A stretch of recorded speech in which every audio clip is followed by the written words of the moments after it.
Assalamualaikum warahmatullahi wabarakatuh. Om Swastiastu, Shalom Nama Budaya, Salam Sejahtera bagi kita semua. Praktikum kimia lingkungan kali ini adalah penentuan PB dalam air dan sedimen. Dikerjakan oleh Fazri Al-Kamila, NIM 1908511056. Tujuan praktikum ini yang pertama, menentukan kadar atau konsentrasi logam berat timbal PB dalam air dan sedimen. Yang kedua, mengetahui pengaruh timbal PB dalam perairan. Yang ketiga, mengetahui dampak buruk air yang mengandung PB bila dikonsumsi manusia. Yang keempat, mengetahui keunggulan spektrofotometer serapan atom. Yang kelima, mengetahui bersama regresi yang terbentuk. Dasar teori yang digunakan, pencemaran yang berbahaya antara lain adalah pencemaran logam berat. Logam berat merupakan salah satu jenis zat polutan lingkungan yang paling umum dijumpai dalam perairan. Logam berat ini juga dapat berdampak negatif terhadap manusia yang menggunakan air tersebut dan organisme yang ada di dalam sungai. Terdapatnya kandungan logam berat dalam organisme menginginkan adanya sumber logam berat yang berasal dari alam atau dari aktivitas manusia. Kegiatan industri yang intensif dan aktivitas manusia telah banyak mengakibatkan pelepasan limbah logam berat ke lingkungan. Logam berat ini juga dapat berpindah dari lingkungan ke organisme dan dari organisme satu ke organisme lainnya melalui rantai makanan.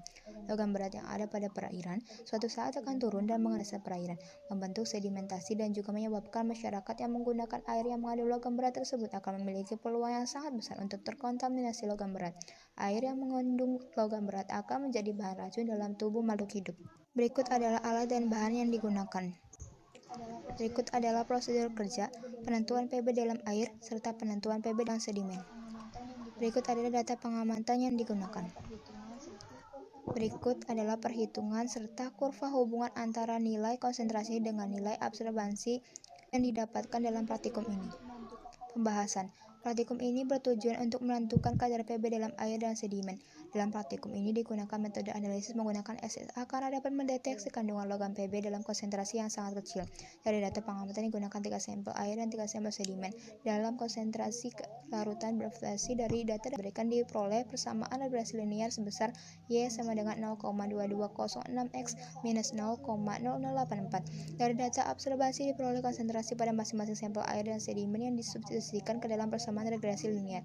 Maka diperoleh kadar masing-masing sampel PB dalam 3 sampel air secara berturut-turut yaitu 0,009 mg/L, 0,4419 mg/L, dan 0,4751 mg/L. Sehingga kadar PB rata-ratanya 0,4751 mg/L. Kadar PB dalam sedimen 1, 2, 3 secara berturut-turut yaitu 2,6722 mg/L, 2,656 mg/L, dan 2,7493 mg/L. Berdasarkan bahan baku mutu golongan B menurut SK Gubernur Nomor 28 Tahun 1994 tentang batas maksimal cemaran logam yaitu sebesar 0,1 mg/L, dan menurut Surat Keputusan Menteri Kesehatan Republik Indonesia Tahun 2010 tentang persyaratan air minum yaitu 0,01 mg/L, sehingga dapat dikatakan sampel air dan sedimen mengandung kadar PB yang sangat tinggi dan tidak dapat dimanfaatkan untuk dikonsumsi oleh makhluk hidup termasuk manusia maupun digunakan dalam kehidupan sehari-hari. Kesimpulan. Yang pertama, kadar PB dalam sedimen 1, 2, 3 secara berturut-turut yaitu 2,6722 mg/L, 2,6586 mg/L, dan 2,7493 mg/L. Kadar PB berlebih pada perairan akan berdampak buruk bagi ekosistem di sana. Selain memperbaiki air, semakin tinggi kandungan PB maka semakin banyak terakumulasi pada tubuh organisme dan menyebabkan kerusakan lingkungan.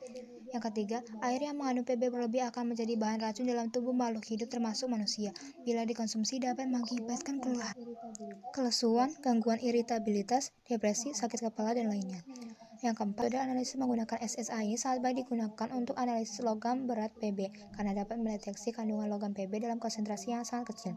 Yang kelima, persamaan regresi yang terbentuk yaitu Y sama dengan 0,2206x minus 0,0084. Berikut adalah daftar pustaka yang digunakan. Sekian